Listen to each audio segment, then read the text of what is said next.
The cold wind was slapping our car as I relived some childhood memories. The last time we'd been up this road, my dad was driving, and he was known for adding excitement to an otherwise boring day. We were headed to Yellowstone from the northeast. We'd fueled the car and passengers in Red Bluff, so refreshed, we had started up the Cooke City Highway. From a distance, it looked foreboding and exhilarating. Excitement built as we neared the first climb. We could see that much of the road hugged a cliff. And I remembered my dad relating a story of the travel trailer dangling over the side because it had been buffeted by a gust of wind. The further we climbed, the more focused I became. It was a challenging drive between sharp curves, narrow lanes, steep climbs, and gusts of wind. My hands had lost their color as they imprinted my steering wheel. About 3/4 of the way up the sheer cliff, there was a turnout. We parked and drank in the scenery. Ah, what a view! After my blood pressure returned to normal, we resumed our climb.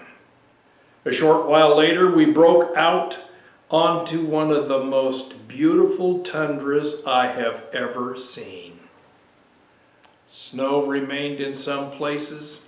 Small ponds dotted the lush green meadows. What an accurate parable of living. We see a challenge ahead, seeing both dread and anticipation.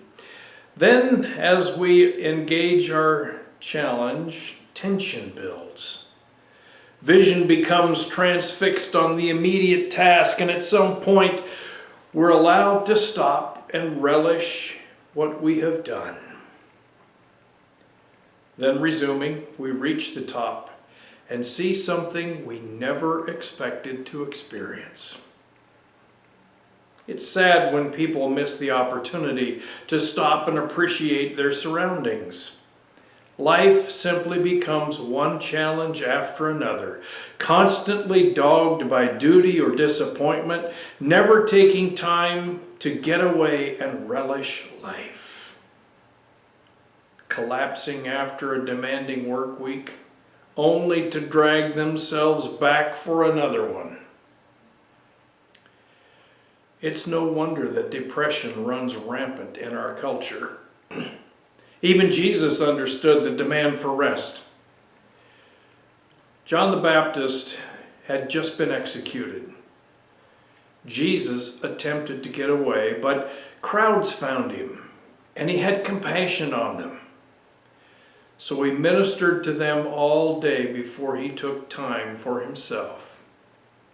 Immediately, Jesus made the disciples get into the boat and go on ahead of him to the other side, while he dismissed the crowd.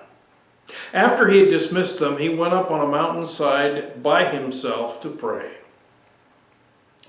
Later that night, he was there alone, and the boat was already a considerable distance from the land, buffeted by the waves because the wind was against it.